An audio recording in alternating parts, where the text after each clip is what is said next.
Assalamualaikum warahmatullahi wabarakatuh. Selamat datang kembali di channel Restu Horor. Apa kabar kalian semua? Semoga kalian selalu sehat, baik, dan tentunya dimudahkan segala urusannya oleh Tuhan Yang Maha Esa. Amin amin ya rabbal alamin. Pada kesempatan kali ini saya akan membawakan sebuah kisah horor yang berjudul Dendam Kakak Kandung akibat adiknya disantet oleh anak pejabat.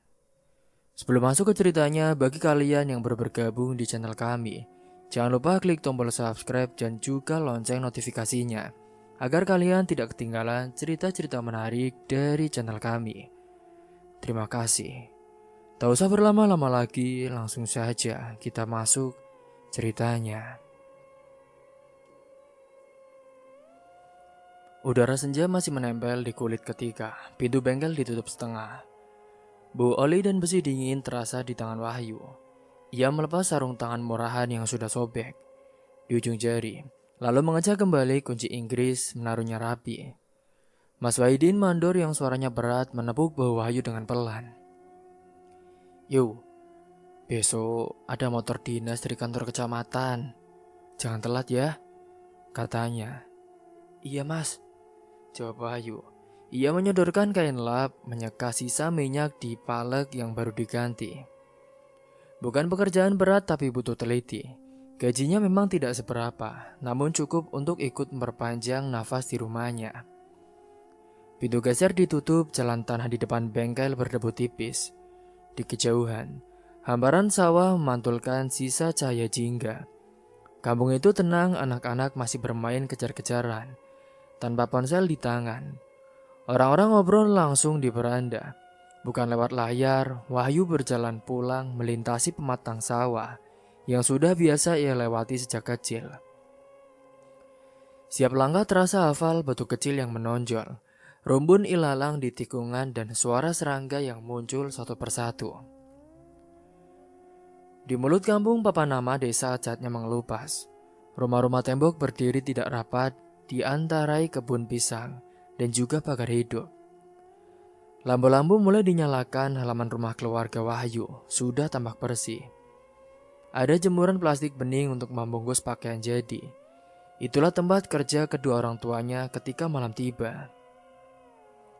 Dok, dok, dok. Assalamualaikum. Waalaikumsalam. Yuh, udah pulang, sahut Bu Mirna dari dalam. Mesin jahit tua menderu pendek lalu berhenti. "Sana, cuci tangan dulu. Bapakmu lagi potong bahan." Di ruang tengah saat itu Pak Muhni duduk di lantai. Ukuran kain diukur penggaris baja, gunting besar berkilat ketika menutup.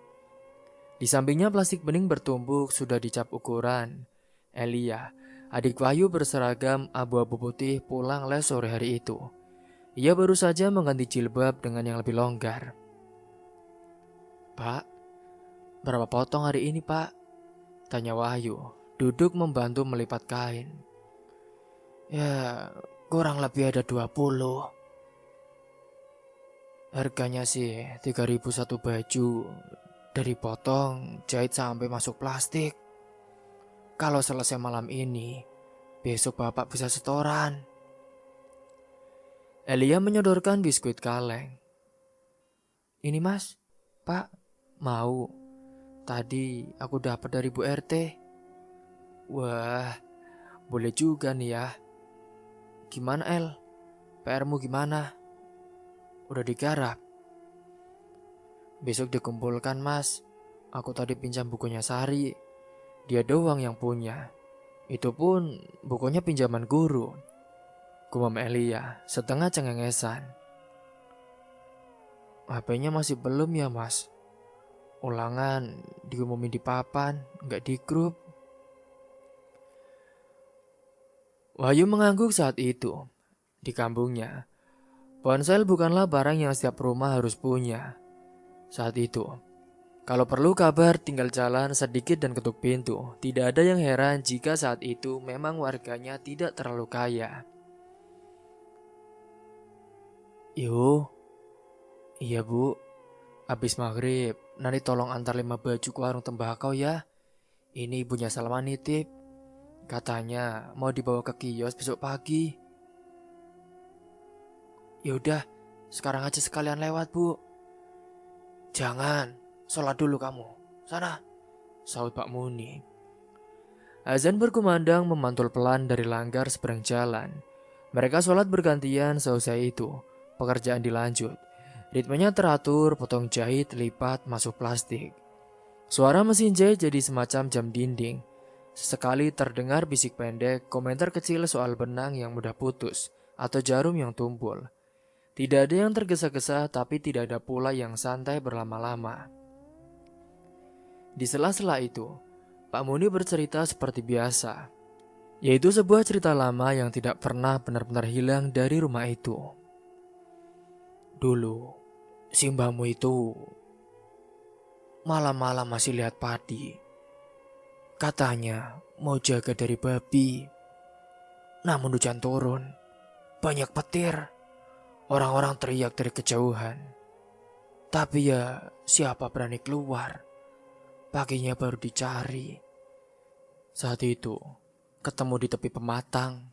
Bajunya masih rapi, namun ada bekas hangus di lengan. Wahyu menelan ludah. Ia sudah mendengar kisah itu sejak kecil. Tapi setiap menyimak, bayang malam dengan kilat yang menyambar terasa menempel di dinding rumah. Makanya, kalau ada kilat jangan berkeliaran. Sambung Bu Mirna singkat, seperti menutup cerita itu agar tidak melebar.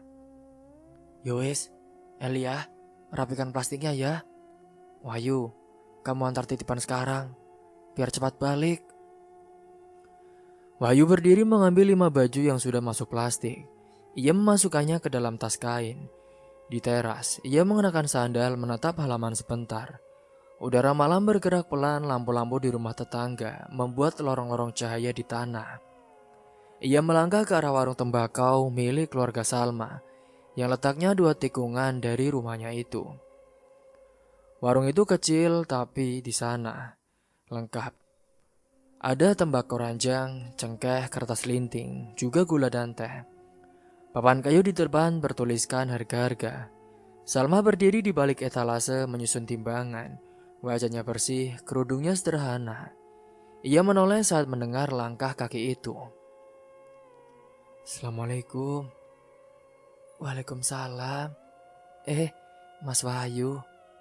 Ibu ada di dalam, Mas. Ada titipan, jawab Salma. Ini Sal, baju 5. Ibu suruh aku antar, katanya buat kios besok. Salma memanggil ibunya, seorang perempuan parubaya keluar, mengucapkan terima kasih lalu memeriksa satu persatu. Tangannya cepat dan juga teliti seperti sudah biasa. Wah, rapinya tetap ya. Ya udah, salam ya buat ibumu. Iya Bu. Mas Wahyu, pulangnya lewat sini lagi ya nanti.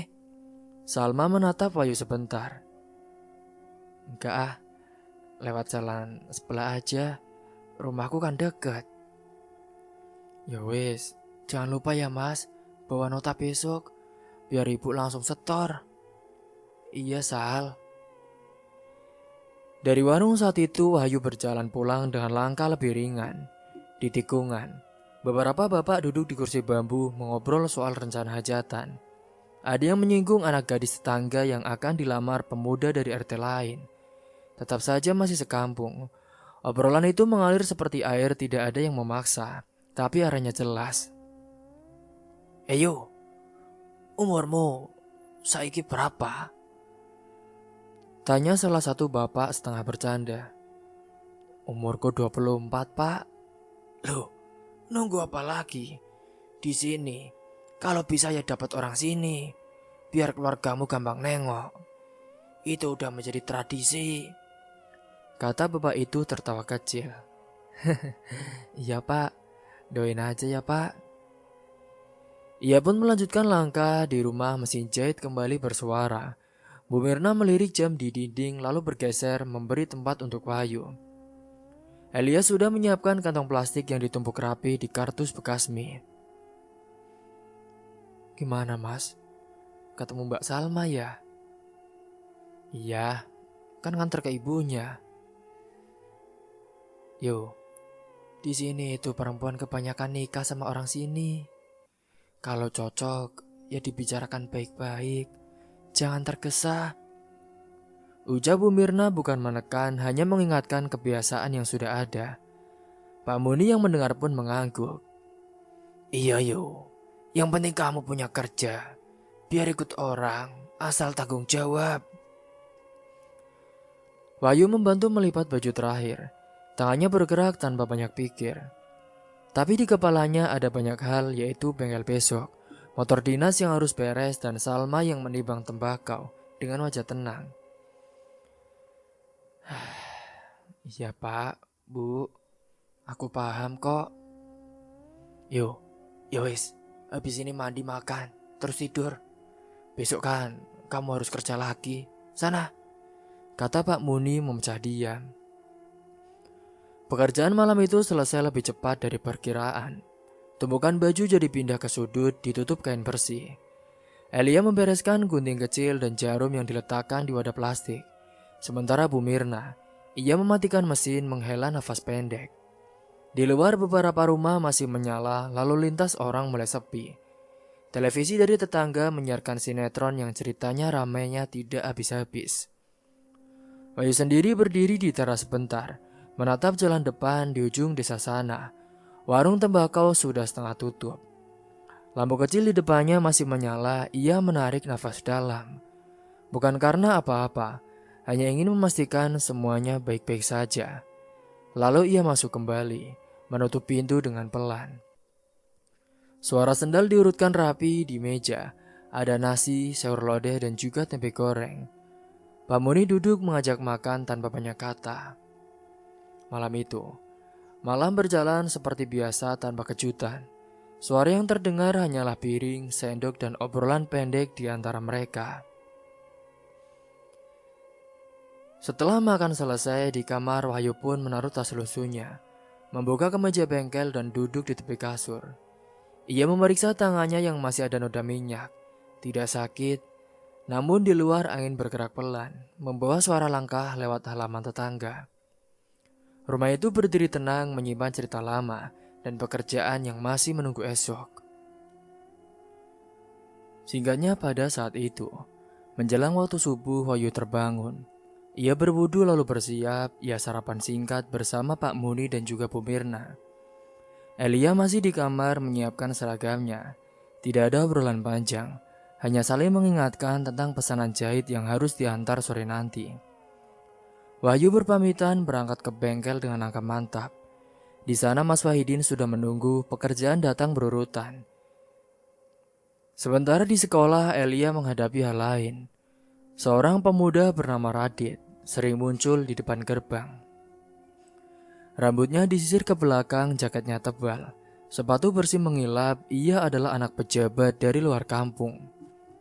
Orang menyebut keluarganya punya kuasa, tapi banyak cerita tidak enak yang beredar. Radit sendiri berdiri dengan percaya diri ditemani beberapa temannya. Tangannya memegang bungkusan kecil. Nih, buat kamu, katanya suatu siang mengulurkan kotak berisi ponsel baru. Apa sih? Aku gak butuh ya. Udahlah, biar gampang dihubungi, saut Radit. Namun Elia menyingkir. Teman-teman Radit tertawa kecil seperti menikmati pemandangan itu. Sejak hari itulah setiap pulang sekolah, Radit menunggu dengan benda lain. Kadang memberi sepatu, parfum, bahkan jaket. Namun Elia menolak semua. Ia tidak suka cara Radit memandangnya, seperti barang yang hendak dibeli. Ia pun tetap berjalan lurus, menatap jalan, menahan kesal di tenggorokan. Beberapa hari lalu tekanan itu tidak surut. Radit bahkan menyusul hingga perempatan dekat sekolah. Elia, kamu tidak malu apa sih jalan kaki terus? Ayolah, naik sama aku antar. Gak usah ya, aku gak butuh. Radit merapat mencoba merangkul bahu. Elia menepis nafasnya memburu. Teman-teman Radit berdiri berderet saat itu menontonnya. Cantik, gak usah lebih gitu deh. Sini sama aku, ucapnya sembari merangkulnya. Jangan sentuh aku lagi ya. Udahlah, biar semua orang tahu kamu milik aku. Mwah. Saat Radit mencium rambut dari Elia. Elia menahan marah, ia pun peringatkan sekali lagi. Namun Radit tidak paham bahasa lembut. Tangannya kembali mencoba menarik lengan Elia. Refleks saat itu Elia meludah, tidak di wajah tapi jatuh di depan sepatu Radit. Teman-teman Radit meledek tertawa. Wajah Radit menegang tanpa banyak pikir. Tangannya terangkat dan menampar pipi Elia. Suaranya keras memantul di tembok pagar sekolah. Tawa mendadak berhenti, Elia memegang pipi. Matanya panas tetapi ia tidak menangis. Ia menatap Radit lama, dingin lalu melangkah pergi. Tidak ada teriakan, tidak ada drama, hanya jarak yang ia tarik setegas-tegasnya. Sepulang sekolah, Elia berjalan sedikit miring, menutupi pipi yang memerah dengan jilbab. Ia menahan sakit, menahan malu, menahan gemetar yang baru terasa setelah jauh dari kerumunan. Di sudut minimarket kecil, ia berhenti sebentar, menatap bayangannya di kaca. Memastikan bekasnya tidak mencolok, ia pun menarik nafas, lalu lanjut pulang ke rumahnya. Sementara di rumah saat itu, suara mesin jahit belum dinyalakan, Bu Mirna menyiapkan bahan makan siang. Pak Muni baru selesai mengantar baju setoran. Wahyu muncul saat sore sudah turun. Bau oli masih menempel di kaosnya, ia menaruh tas kerja di sudut, lalu memandang Elia yang duduk di lantai mengerjakan tugas. Kamu kenapa ya? Masih pusing? Tanya Wahyu dengan pelan. Gak apa-apa kok mas. Serius? Iya, tugasnya banyak, besok ada ulangan. Elia merapikan jilbabnya lagi. Percakapan berhenti ketika ia tidak ingin memaksa. Di meja saat itu ada kantong kertas kecil tanpa tulisan. Wahyu menolehnya. Itu apa? Oh, ini pinjam buku catatan, Mas. Wahyu mengangguk meski matanya sempat menangkap kalau kotak kecil di dalam kantong. Ia tidak bertanya lagi, Bu Mirna memanggil, meminta Wahyu membantu menjemur plastik. Pekerjaan kecil itu membuat rumah kembali pada ritme biasa. Potong sedikit, jahit sedikit, lipat lalu berhenti. Sore hari itu terasa lebih sunyi dari biasanya. Pada malam harinya, Wahyu mencoba membuka pembicaraan lagi saat mereka duduk menonton televisi bersama. Ya, Elia. Apa mas? Besok mas antar kamu ke sekolah ya? Gak usah mas. Ngapain? Udah, biar sekalian mas mampir ke bengkel. Tapi aku bisa sendiri loh mas. Elia, kalau memang perlu diantar, bilang aja. Jangan ngerepotin diri sendiri. Pak Muni mendengar dengan sepintas. Elia hanya mengangguk tanpa janji. Ketika sudah agak malam, Wahyu melihat Elia ke kamar mandi, lalu kembali dengan kompres dingin.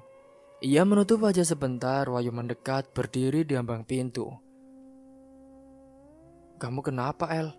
Sakit? Enggak, mas. Aku cuma capek. Jawab Elia dari balik kain. Wahyu menatap lama, tidak ada luka terbuka, hanya semburat merah yang berusaha disembunyikan. Ia tidak ingin mengusik dengan cara yang salah. Elia, kalau ada yang ganggu, bilang mas ya. Mas tidak suka ada yang kurang ajar. Udah mas, aku bisa kok jaga diri. Udah, jangan bilang ke bapak sama ibu ya. Kenapa emangnya? Ya tidak enak mas. Mereka kan kerja dari pagi. Jangan ditambah pikirannya. Wahyu mengangguk meski hatinya menolak. Ia kembali ke ruang tengah menyalakan mesin jahit. Mencoba menutup kecemasan dengan suara jarum yang naik turun. Saat malam makin larut, Elia menutup pintu kamarnya. Lampu masih menyala redup, Wahyu duduk di kursi plastik, memandangi kain yang baru setengah jadi. Di kepalanya bayangan pemuda berjaket tebal berdiri di depan gerbang sekolah, muncul begitu saja. Meski ia belum pernah bertemu, ia mengatur nafas, menahan dorongan untuk langsung mendatangi sekolah esok hari, tanpa rencana jelas. Pak Muni yang menata tumpukan baju tadi, menutupnya dengan kain. "Sudah, lanjut besok lagi." "Iya, Pak." Elia saat itu keluar sebentar mengambil minum. Pipi yang tadi memerah sudah agak mereda, tetapi sisa bekasnya masih tampak jika diperhatikan. Ia menghindari tatap mata saat itu. "Aku masuk dulu ya, Pak, Bu." "Iya, tidur sana." Elia masuk, pintu menutup tanpa bunyi keras. Wahyu menatap daun pintu itu. Di baliknya adiknya menahan sesuatu. Ia tahu ia merasakannya, namun malam ini ia memilih menjaga jarak satu langkah. Wahyu pun berdiri di koridor kecil antara ruang tengah dan kamar. Tangan kirinya menyentuh tembok yang dingin. Ia memanggil pelan, tidak keras, cukup untuk didengar satu orang. "El, kalau besok kamu mau diantar, bilang ya. Masakan antar kamu." Tidak ada jawaban, hening bukan penolakan, tapi juga bukan persetujuan.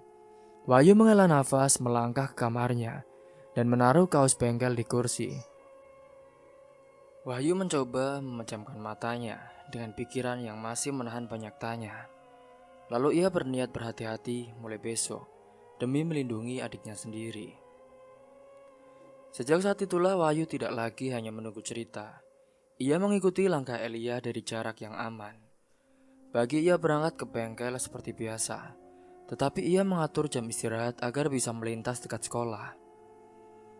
Siang itu ia pura-pura membeli air di warung yang menghadap jalan pulang. Sorenya, ia memutar rute sebelum balik ke rumah. Ia tidak mengganggu, ia hanya menyatat.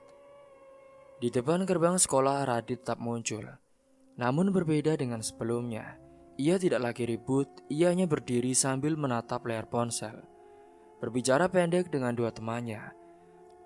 Tangan mereka sering disaku, sepatu mereka bersih, tidak ada dorongan keras, tidak ada suara tinggi. Elia keluar bersama dua teman sekelasnya, menunduk lalu menyeberang. Radit melirik memberi isyarat ringan tapi tidak mendekat.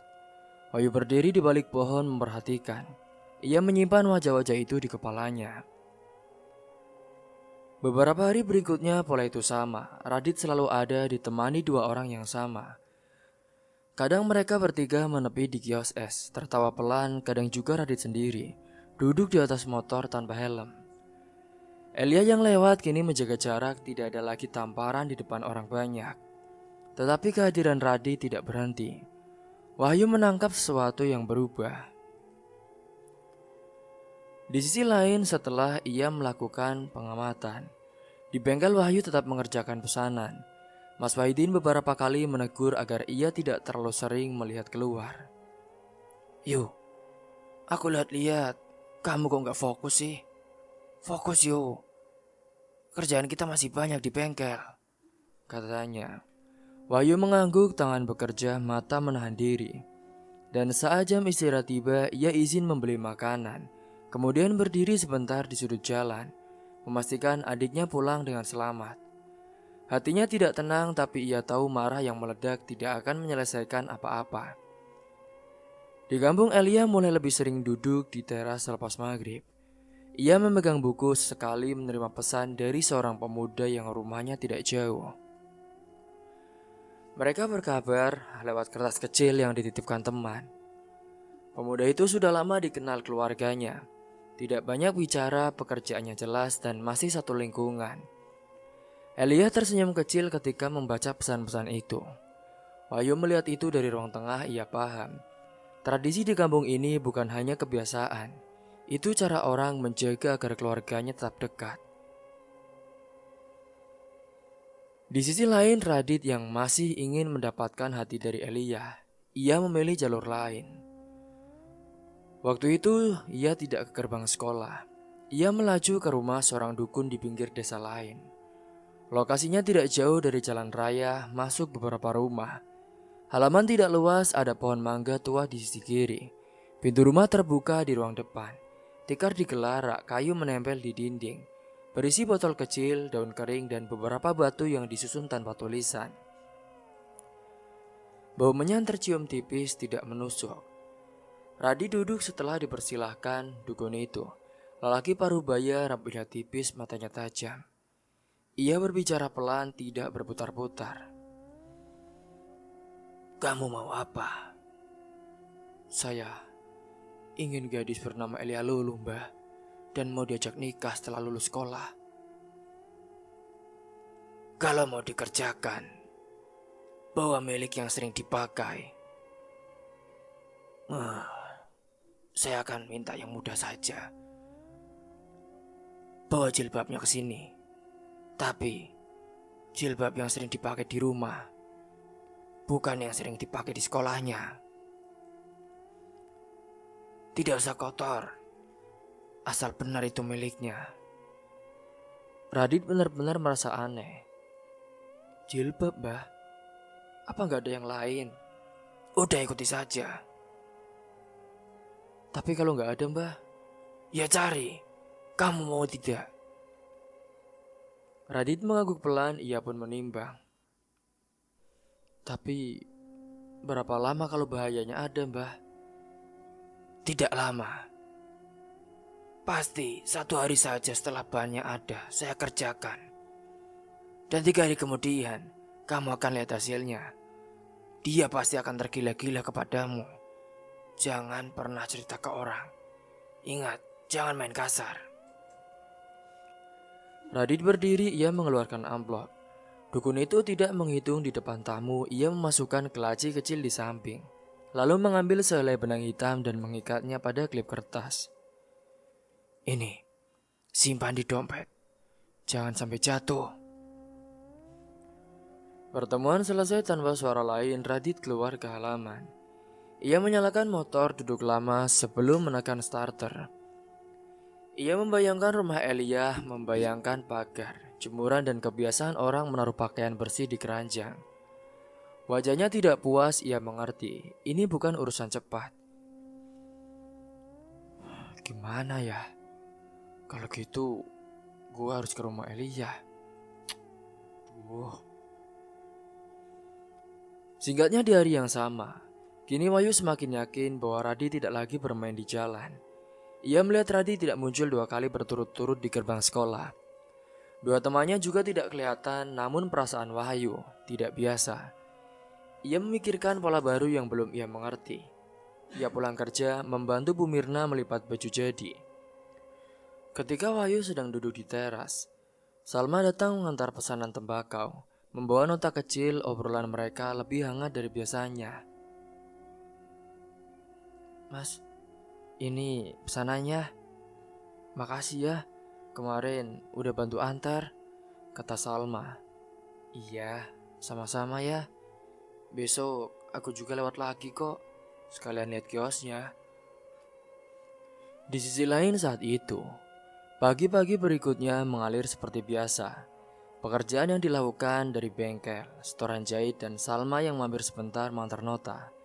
Siangnya udara lebih panas dari hari-hari kemarin. Pada saat itu Salma, kekasih dari Wahyu, ia duduk di ruang tamu rumah Wahyu setelah membantu Bu Mirna mengikat plastik baju jadi. Keringatnya menetes di pelipis. "Aduh, hawanya kok keras sekali ya," katanya pelan sambil berdiri. Ia melepas hijabnya, menaruhnya di sandaran kursi tamu, lalu menuju dapur mengambil air minum. Bu Mirna sudah menganggap Salma seperti anak sendiri. Bahkan ia seringkali masuk keluar rumah itu dengan mempersilahkannya. Elia muncul dari kamar membawa buku, duduk tidak jauh dengan wajah datar. Tepat pada pukul 4 lewat, suara motor berhenti di depan pagar. Pak Muni yang baru saja selesai menjemur baju jadi menoleh. Seorang pemuda masuk halaman dengan sopan menenteng kotak buah. Itu ternyata Radit. Langkahnya diatur, suaranya dibuat halus. "Permisi, Pak.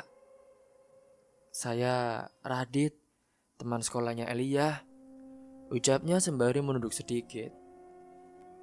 Bu Mirna yang melihatnya pun mempersilakan duduk karena tamu sudah mengucap salam dan juga memperkenalkan diri.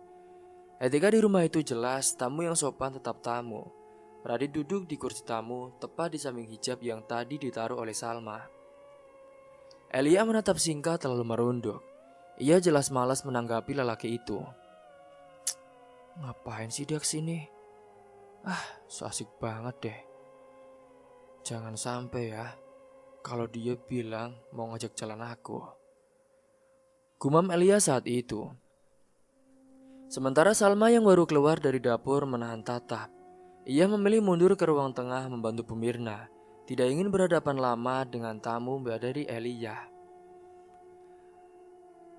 Radit yang saat itu bersama dengan Elia mencoba membangun percakapan. Ia menanyakan kabar sekolah, mengangkat contoh kecil tentang lomba yang katanya akan diadakan di kecamatan.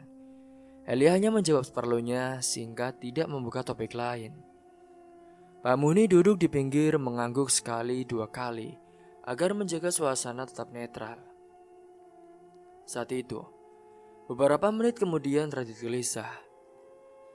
Aduh, El, maaf, aku boleh ke belakang sebentar nggak? Katanya. Bu Mirna yang saat itu melihat menunjuk arah kamar mandi. Radit berdiri melangkah saat melewati kursi. Tangannya menepuk-nepuk saku jaketnya seolah memastikan sesuatu.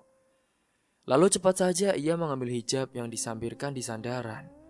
Melihat seadanya dan menyelipkannya ke dalam tas kecilnya. Gerakannya tidak besar namun tajam. Ia kembali berpamitan lebih cepat dari perkiraan. Karena sudah melihat Elia sama sekali tidak tertarik untuk melanjutkan obrolan dengannya. Nah, yang penting gua udah dapat nih hijab. Pak, Bu, El, kalau gitu saya pamit dulu ya. Terima kasih sudah diterima. Ya, saut Pak Muni dengan singkat. Elia hanya mengangguk, pagar pun menutup kembali. Suara motor itu menjauh. Beberapa saat setelah itu, saat Radit telah pergi jauh, Salma yang sudah mendingan tidak gerak sama sekali. Ia mencari hijabnya. Loh, tadi ku taruh di kursi perasaan deh. Kemana ya? Ia menengok ke kanan, ke kiri memeriksa bawah meja. Namun semuanya tidak ada. Wajahnya bingung tapi ia menahan canggung. Maaf Bu, aku boleh pinjam hijab sebentar nggak? Pulangnya nanti saya antar, katanya. Kak, ambil punyaku saja kak, ujar Elia tanpa banyak mimik. Wah, makasih ya El. Maaf jadi ngerepotin. Sementara di sisi lain saat itu, Radit langsung menuju rumah dukun yang kemarin ia datangi. Pintu depan terbuka setengah, dukun itu duduk menunggu, seperti tahu tamu akan datang. Radit mengeluarkan bahan yang baru diambil, meletakkannya dengan hati-hati di atas tikar. Ini mbah, ini punya dia. Saya sudah dapatkan dari rumahnya, katanya dengan yakin. Dukun itu mengangguk, ia tidak bertanya panjang. Ia mengambil benda itu, menggulung lalu masuk ke kamar kecil di sampingnya. Pintu tidak ditutup penuh dari celah. Terlihat tangan dukun menyiapkan air dalam mangkuk. Simpan ini di bawah jok motormu. Jangan sampai terkena air 3 hari. Radit menerima dan memasukkannya ke saku. Baik, Bah. Makasih ya, Bah. Udah bantu. Malam turun, rumah Wahyu kembali pada pekerjaan rutin. Salma kali ini tidak mampir esoknya.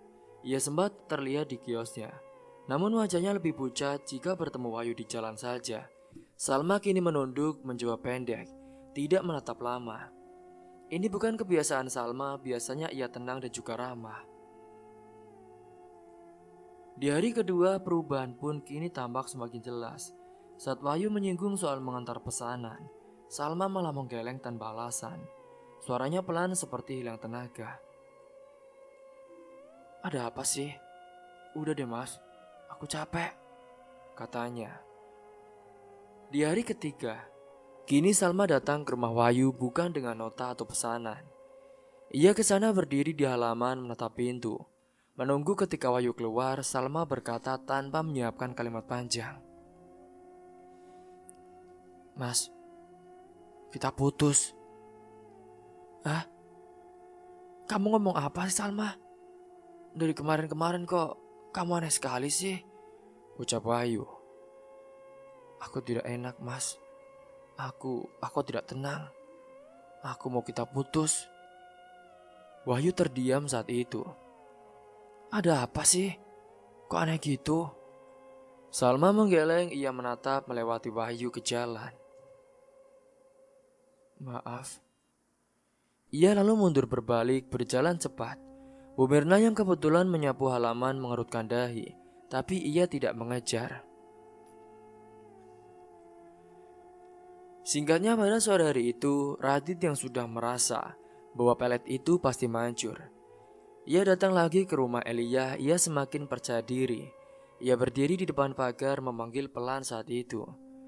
Pak Muni ayah Elia menghampiri menahannya di depan. Ada perlu apa lagi ya? Ini Pak, ada buah lagi Pak. Sekalian ada kabar lomba. Ya udah, taruh situ saja. Terima kasih ya, ujar Pak Muni menunjuk bangku dekat pagar. Elia tidak keluar, Bu Mirna tetap di dalam. Wahyu berdiri di ambang pintu tidak berkata apa-apa. Namun saat itu di seberang jalan, Salma tiba-tiba muncul, wajahnya pucat. Tetapi matanya menyala aneh ketika ia melangkah semakin dekat ke pagar. Salma menatap Radit seperti orang yang menunggu panggilan. Bibirnya terbuka sedikit, nafasnya cepat. Radit melirik dan senyumnya berubah. Ia seperti baru sadar apa yang menatapnya begitu intens. Namun ia tidak menegur, ia membetulkan jaket, menaruh kotak buah lalu pamit. Ya udah, kalau gitu saya permisi dulu ya Pak. Wahyu yang melihat Salma datang saat itu, ia langsung menghampiri. Salma, kamu kenapa sih? Kok tadi ngeliat Radit kayak suka banget gitu? Apaan sih kamu? Kita kan udah putus. Jadi terserah aku lah, jawabnya. Wahyu benar-benar tidak tahu ada yang berubah dari Salma. Namun ia tidak terlalu memikirkannya. Hingga singkatnya saat itu, mereka pun menjalani kebiasaan lagi. Menyelesaikan yang bisa dibereskan dan menahan yang mengganjal sampai dapat jawaban yang jelas. Wahyu berangkat ke bengkel dengan kepala penuh hitungan. Ia bekerja seperti biasa tetapi hatinya tetap waspada.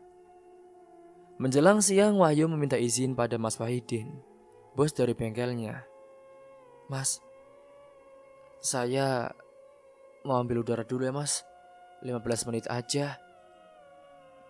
Yang penting kan ini kerjaan udah cepat selesai. Ya udah, cepat balik ya Yo.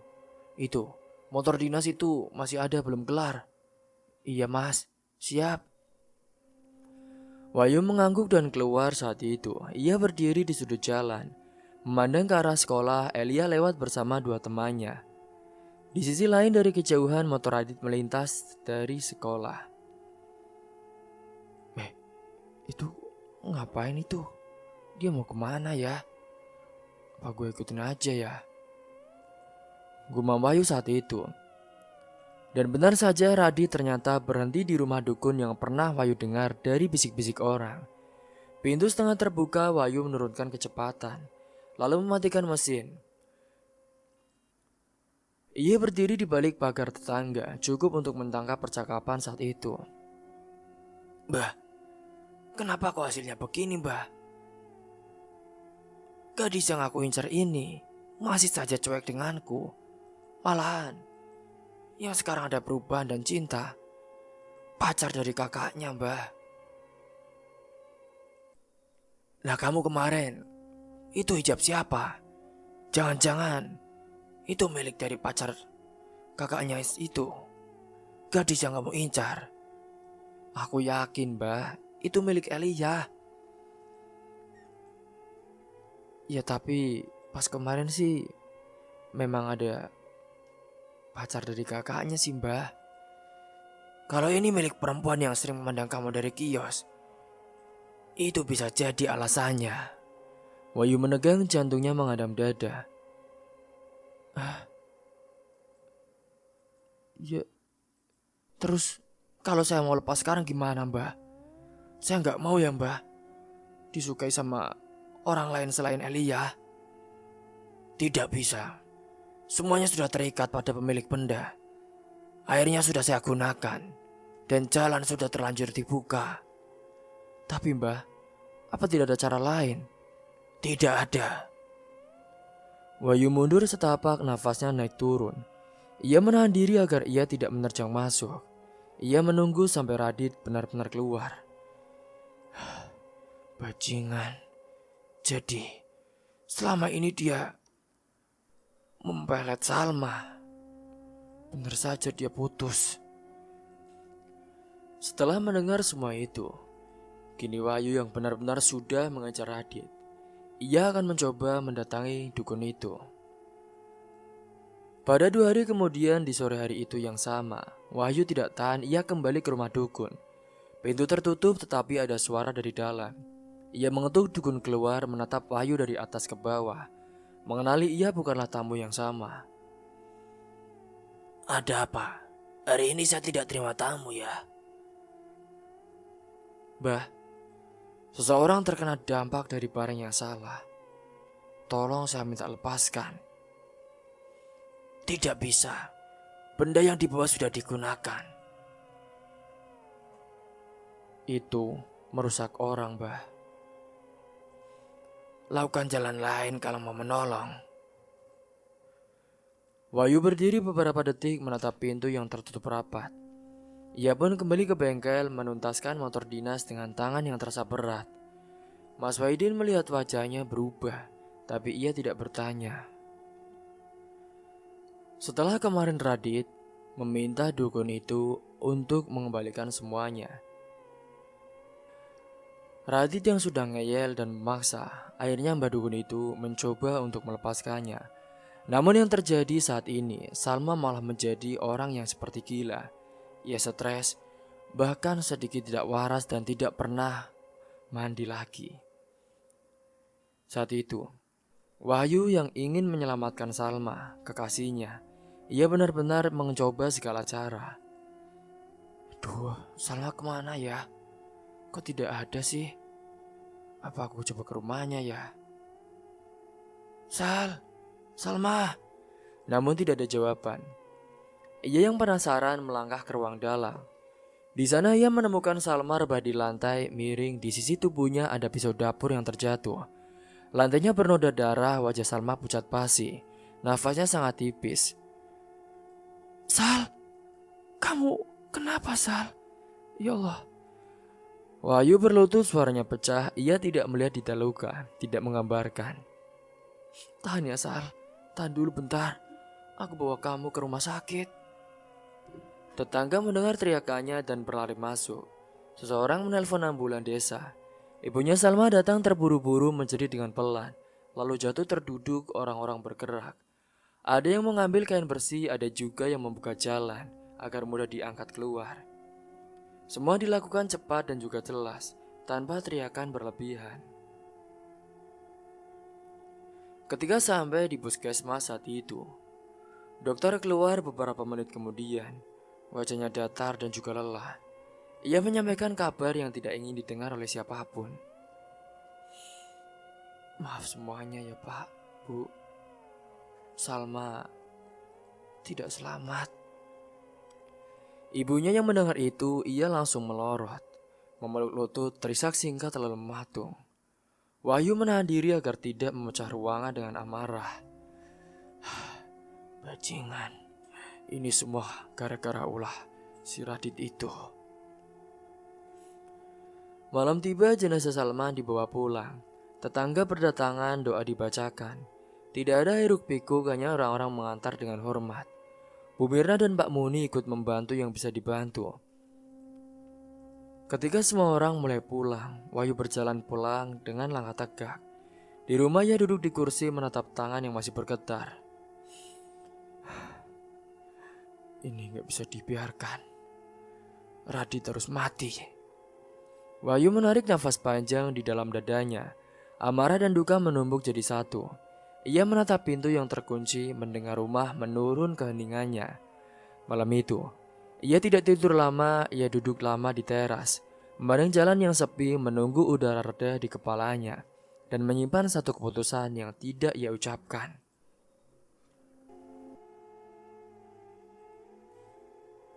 Setelah kematian Salma, malam itu Wahyu tidak tidur lama, ia duduk lama di teras, memandang jalan yang sepi, menunggu udara reda di kepala, dan menyimpan satu keputusan yang tidak ia ucapkan.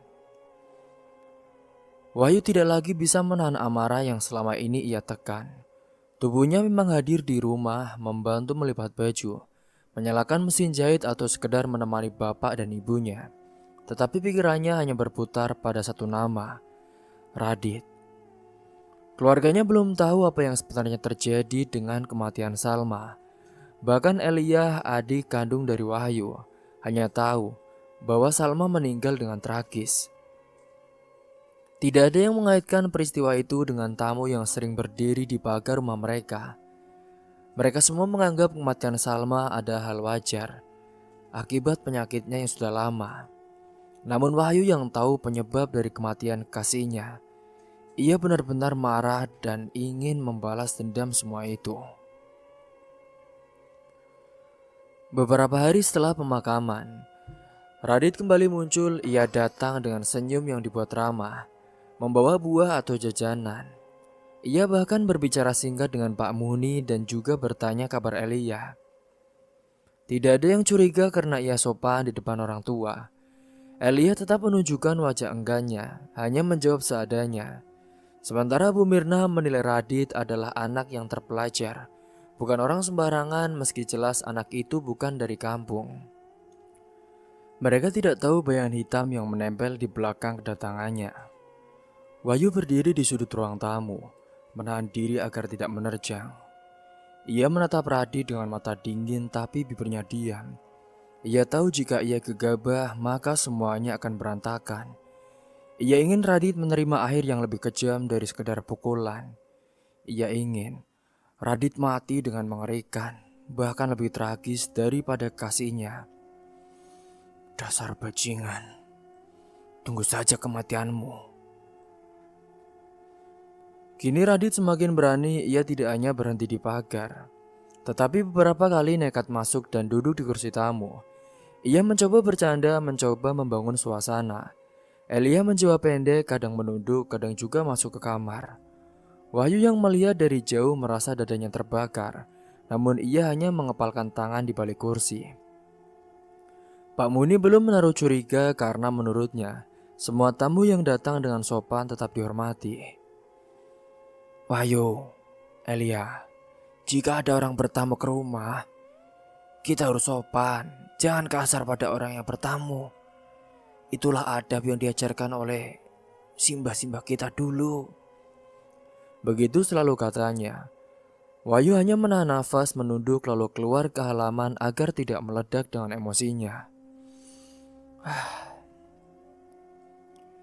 Di sisi lain saat itu Wahyu pun memeleh ke bengkel.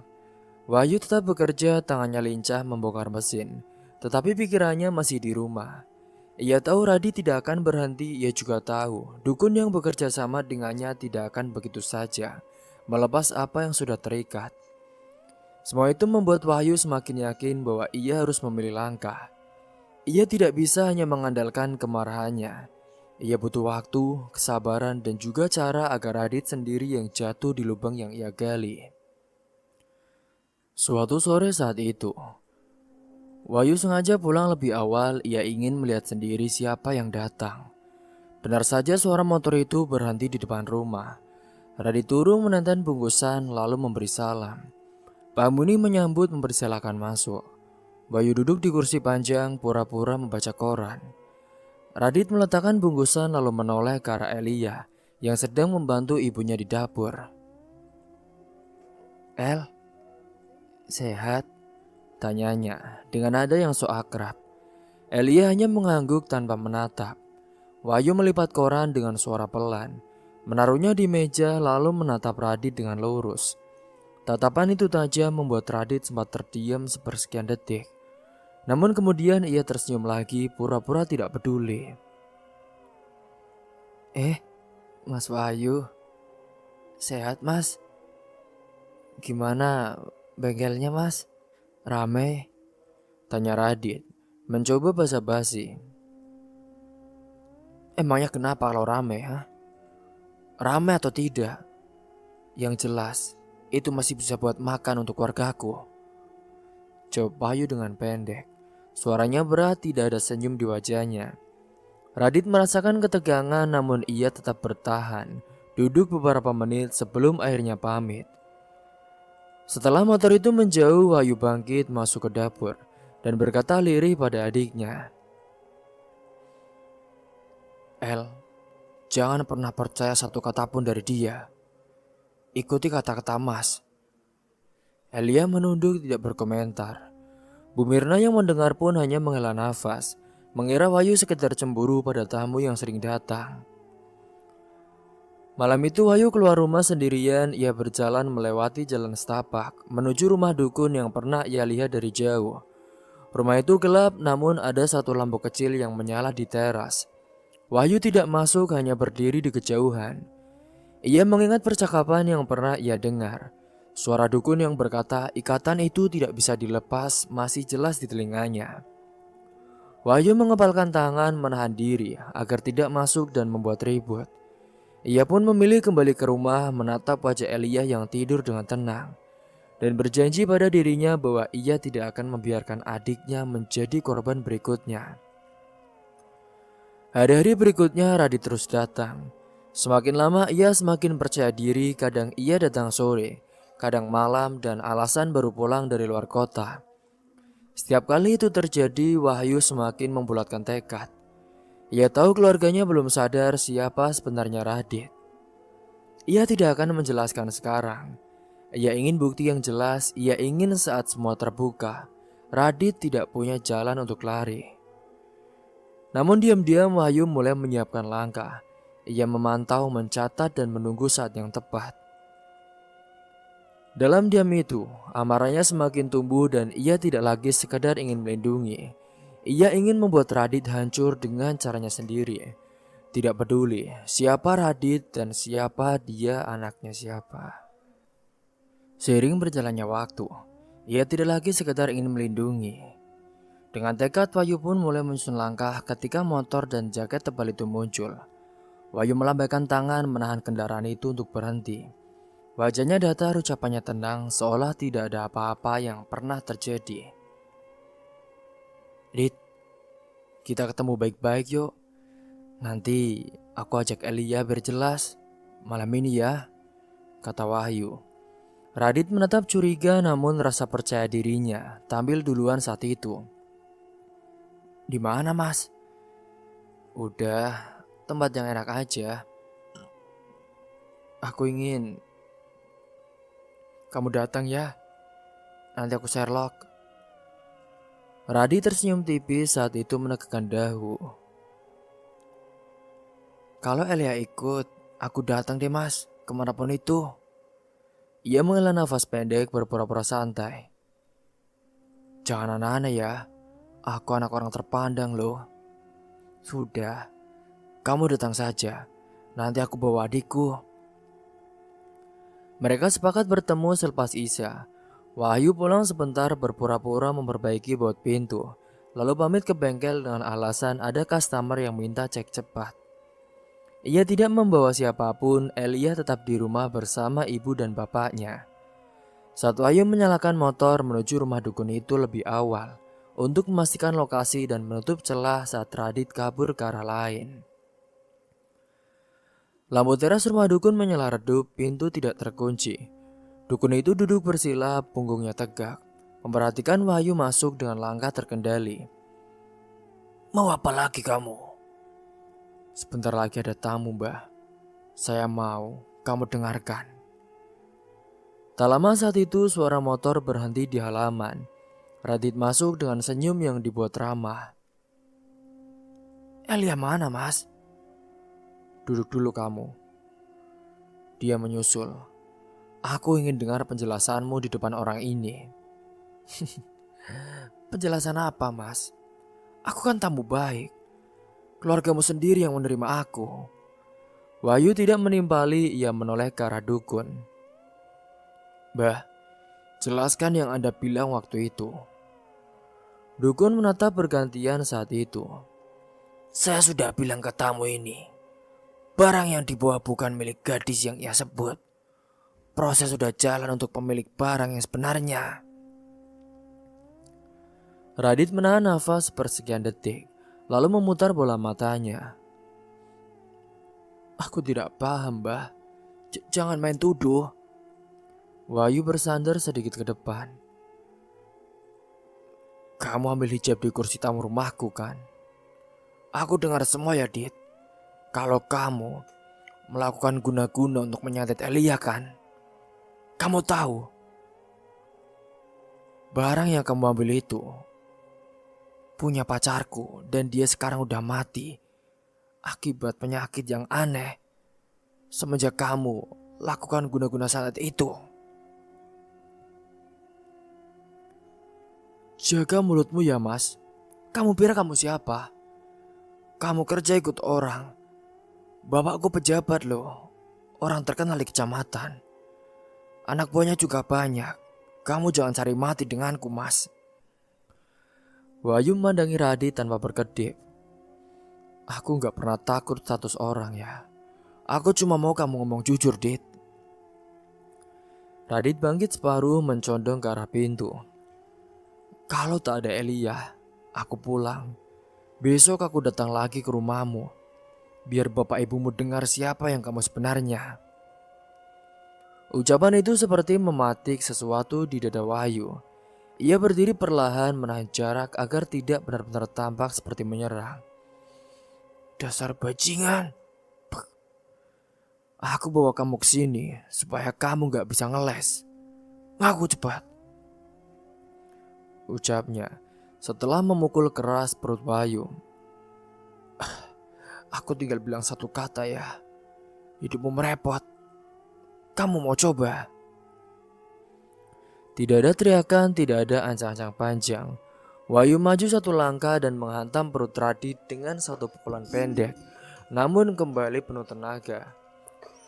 Suaranya padat seperti karung beras jatuh. Radit melipat memegang perut tersedak dan jatuh setengah berlutut. Aduh. Wajahnya memucat saat itu, nafasnya patah-patah. Ia mencoba bangkit, Wahyu menahan pundaknya dengan satu tangan, mendorongnya kembali ke kursi.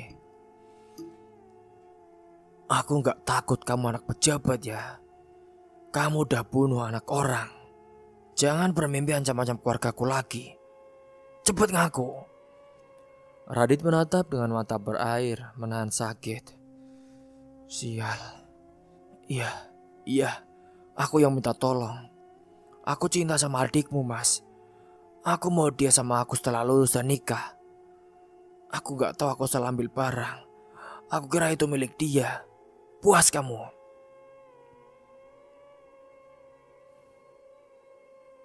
Dasar bajingan. Pukulan demi pukulan kembali menempa kepada wajah dari Radit. Dukun itu menghela nafas berat seperti orang yang sudah menduga dari awal. Sudah, jangan ribut di sini. Saya sudah bilang, jangan sudah keburu dibuka. Kamu main-main yang kena orang lain kan? Kalau kamu masih punya nurani, lepaskan dia. Dukun menggeleng pelan saat itu. Saya tidak bisa tarik. Kamu bawa masalahmu sendiri ke rumah orang. Jangan bikin tempat saya rusuh. Lebih baik kalian pergi. Radit mencoba berdiri, tubuhnya goyah. Kalau kalian berani menyentuhku lagi, akan kubawa pengacara. Kalian kira aku gak bisa bikin susah? Wahyu menarik kerat jaket Radit satu kali, lalu melepas. Bocah, kamu pulang. Tapi dengar, jangan injak rumahku lagi. Jangan panggil adikku lagi kalau kamu datang lagi. Aku yang akan datang. Dari ruang samping, dua orang lelaki yang sejak tadi duduk diam bangkit. Itu adalah anak buah dukun yang biasa membantu mengatur tamu. Mereka melangkah ke tengah berdiri di antara Wahyu dan Radit. Salah satu menatap Wahyu, mengangkat telapak tangan memberi isyarat cukup. Pergi. Jangan bikin tempat ini ribut. Kalian urus di luar saja. Wahyu mengalah setapak, ia tidak ingin rumah itu jadi alasan baru untuk memutar cerita. Radit meraih sandaran kursi berdiri dengan susah payah. Wajahnya pucat dan berkeringat.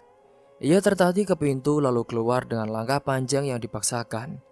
Di halaman, ia berhenti membungkuk menahan nyeri.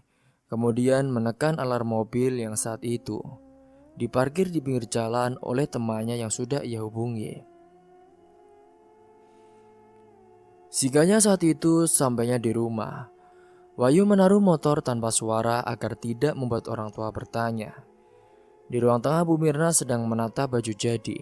Pak Muni menghitung plastik Elia di kamar. Malam itu Radi ternyata tidak pulang ke rumahnya. Ia melaju ke tempat tongkrongan di kota kecamatan. Sebuah lapak kopi yang sering dipakai ia dan teman-temannya untuk berkumpul. Saat ia turun, dua temannya yang duduk di bangku panjang menoleh dengan bersamaan. Dit, kamu kenapa, Dit?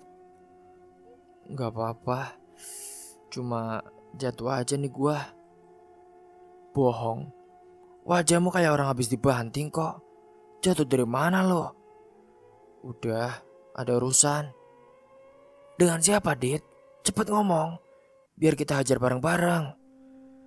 Radit menahan diri untuk tidak menyebut nama. Namanya Mol. Tetapi malam itu, ia merasakan sesuatu yang tidak pernah ia rasa. Ia dipaksa mengaku di ruangan kecil dan dipukuli tepat di bagian yang membuatnya tidak berdaya. Sialan, bisa-bisanya gue dihajar. Di sisi lain temannya saling pandang, mereka tidak puas. Mereka pun memesan minuman hangat, mendorong gelas ke arah Radit. Ini Dit, minum dulu. Radit menolak lalu menerima. Tangannya gemetar halus, beberapa kali ia menutup mata, menahan rasa yang menyengat dari perut. Teleponnya berdering, ia menatap layar, mematikannya. Ia tidak ingin ada suara dari rumah atau dari siapapun yang bertanya di mana ia berada. Sementara itu di rumah Wahyu suasana tetap seperti hari-hari biasa. Setelah pekerjaan selesai, keluarga berkumpul sebentar di ruang tengah. Pak Muni bertanya ringan soal setoran besok. Bu Mirna menyiapkan teh hangat, Elia duduk diam, memperhatikan kakak-kakaknya yang hari ini lebih pendiam dari biasanya. Kamu capek? Tanya Bu Mirna. Lumayan Bu, besok ada motor masuk lagi. Tidak ada yang menanyakan lebih jauh, mereka sudah terbiasa tidak mengorek jika tidak dibuka sendiri. Ketika semua menuju kamar, Wahyu masih duduk di kursi. Memandangi pintu, ia mengingat wajah Radit saat mengaku. Seiring berjalannya waktu, singkatnya, Radit yang sudah dihajar hampir babak pelur itu dan hingga hampir sekarat mati. Ia merencanakan sesuatu. Hari itu, bengkel ramai panas terik memantul di atap seng. Wahyu sedang menunduk mengganti kampas rem ketika ponselnya bergetar di meja. Satu pesan masuk dari nomor Elia, hanya satu kata, tanpa penjelasan apapun. Kemudian muncul titik lokasi di peta digital.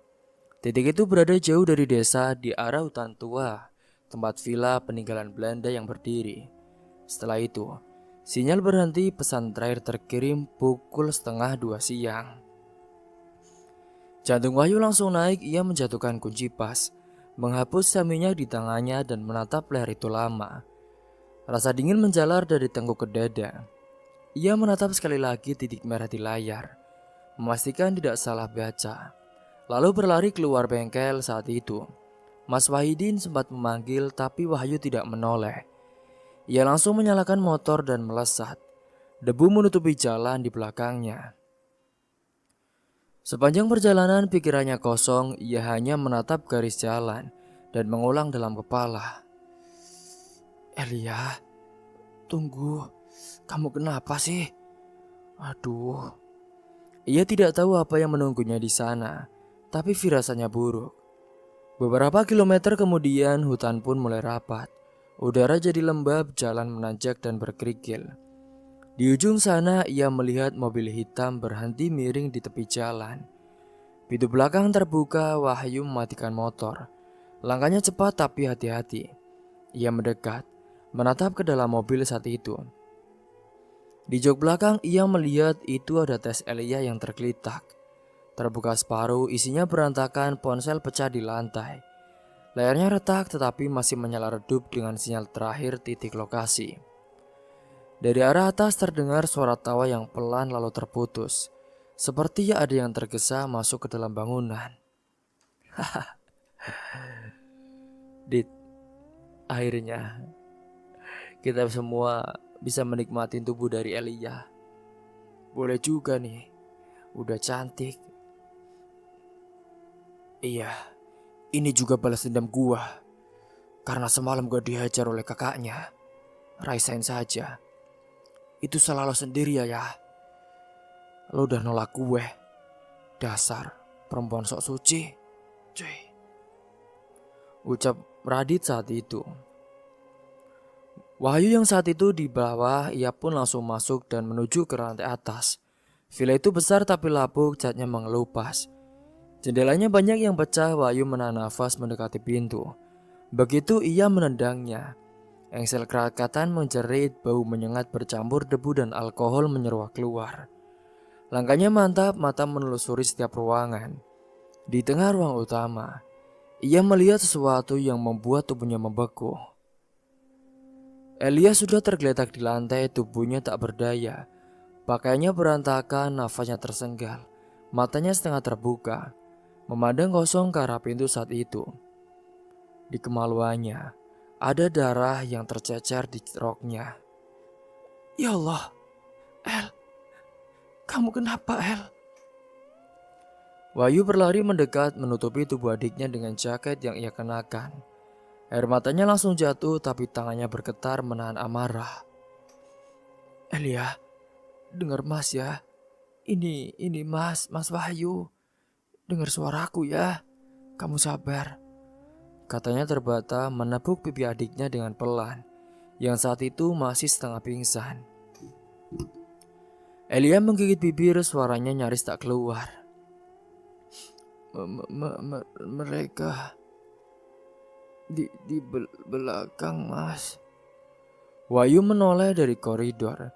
3 orang keluar tertawa pendek, salah satunya Radit. Wajahnya masih penuh kesombongan yang sama. Ia memegang botol menatap Wahyu seperti orang yang baru melihat pertunjukan kecil.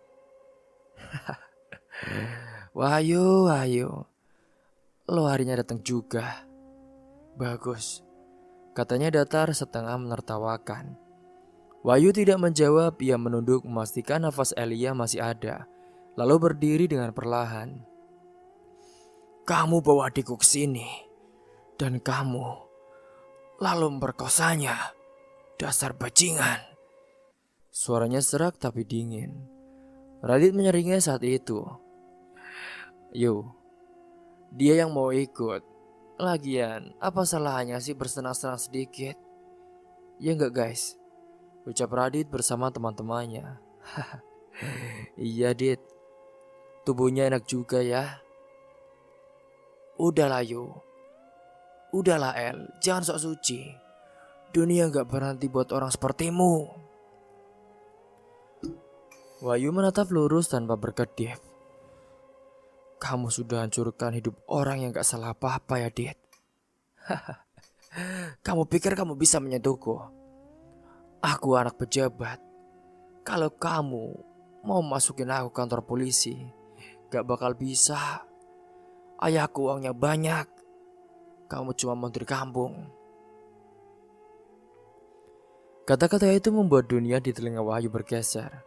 Segala rasa takut, duka, dan kesedihan menumpuk jadi satu tekanan yang tak bisa lagi ditahan. Ia maju selangkah, lalu 2, lalu menubruk Radit sekeras mungkin. Tubuh mereka menghantam dinding, botol pecah di lantai. Suara benturan keras memecah kesunyian. Sementara 2 teman Radit mencoba menarik, Tapi Wahyu menepis dengan tenaga yang penuh, mendorong satu hingga jatuh menabrak meja. Kursi beramburan, dada Wahyu naik turun seperti hewan yang terluka. Matanya merah, tangan berdarah akibat pecahan kaca.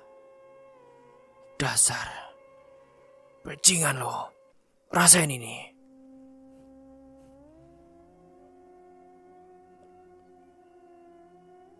Setelah pertarungan yang cukup menegangkan itu, masih masuk kuat lo, ha?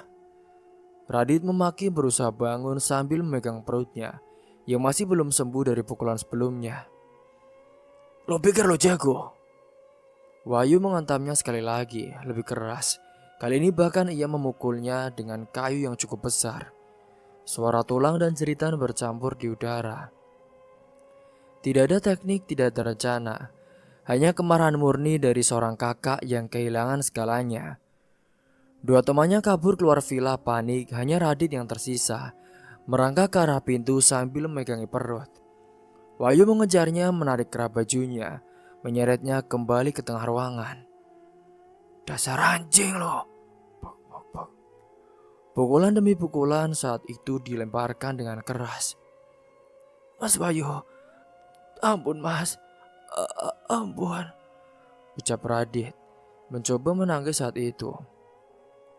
Namun tangan Wahyu menghentikannya. Ia menatap wajah Radit yang ketakutan, lalu berkata dengan suara rendah, kamu sudah ambil semuanya dariku. Sekarang, aku ambil gilirannya.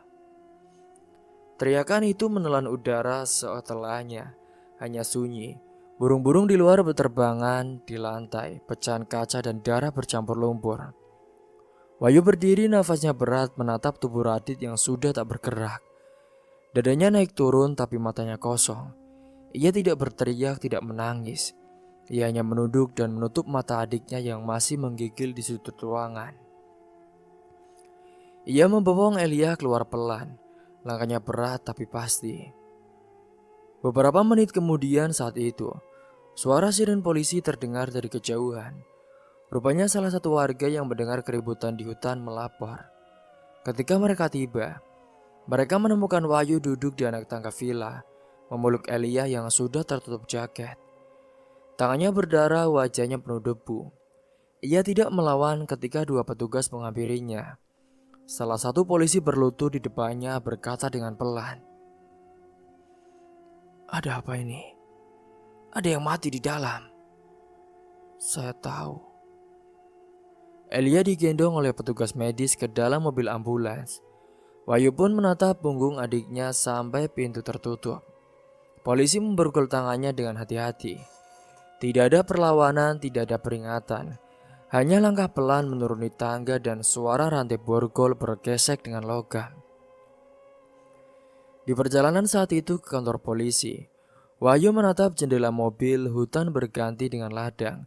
Ladang berganti rumah, rumah berganti kota. Ia mengingat masa kecilnya bersama Elia, bermain di sawah, makan bersama di dapur kecil, mendengarkan ayah bercerita sambil memperbaiki mesin jahit. Namun semua itu terasa jauh, tapi anehnya tidak kabur. Ia tahu semua akan berubah mulai hari ini. Tapi di antara semua rasa sakit yang menghantam dadanya, ada sedikit ketenangan. Elia selamat saat itu. Hingga beberapa hari kemudian pada malam hari itu, berita menyebar cepat. Radit ditemukan tewas di villa tua bersama dua rekannya yang tadi luka parah, yang ternyata mau tabur. Saat itu, ia juga diajar oleh Wahyu dengan segala-galanya. Polisi menyebut perkelahian hebat, motif sementara, dendam, dan juga pelecehan.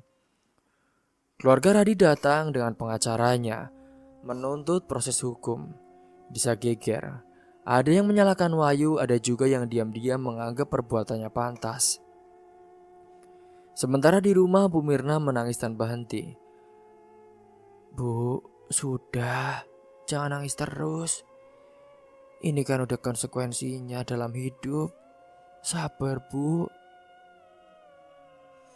Elia pulih perlahan tapi trauma menempel. Ia tidak bicara banyak, hanya menulis surat yang diserahkan lewat pengacara kepada kakaknya yang ada di ruang tahanan. "Mas, aku masih hidup, Mas. Makasih ya, Mas, udah selamatin aku." Saat itu, bertahun-tahun kemudian, setelah Wahyu dihukum dalam jatuh hukuman polisi, nama Wahyu tetap disebut di kampungnya bukan sebagai penjahat, tapi sebagai kakak yang menanggung sendiri harga pembebasan. Rumahnya tetap berdiri, mesin jahit dari bapaknya masih terdengar di malam hari. Dan Elia tumbuh jadi perempuan yang kuat meski luka batin tak pernah benar-benar hilang. Di sisi lain saat itu, kini orang tua Radit mereka kehilangan anak satu-satunya. Namun, mereka juga tidak bisa menyalahkan. Karena ternyata Raditlah yang memulai semua permasalahan ini. Kisah Wahyu menjadi cerita yang disampaikan dengan bisik di warung. Bukan untuk ditiru tapi untuk diingat bahwa keadilan yang lahir dari amarah bisa menenangkan hati, tapi selalu meninggalkan bekas yang tak bisa dicuci waktu. Dan di balik jeruji itu, setiap malam sebelum tidur, Wahyu menatap ke langit-langit sel sempitnya dan berbisik pelan, seolah berbicara pada Salma dan adiknya yang jauh di luar sana. "Salma, aku tahu kamu melihatku. Maafin aku ya, aku udah jadi penjahat. Semoga kamu tenang di alam sana." "Elia, maafin Mas ya, gak bisa jaga kamu, hingga kamu harus kehilangan kesucianmu, keperawananmu." Malam setelah itu, Wahyu menutup mata dan berharap ia setelah keluar bisa menjadi pribadi yang lebih baik. Cerita pun tamat. Semoga dari kisah ini kalian semua bisa mengambil hikmah dan pelajaran. Terima kasih telah menyimak kisah ini sampai habis. Akhir kata dari saya, wassalamualaikum warahmatullahi wabarakatuh.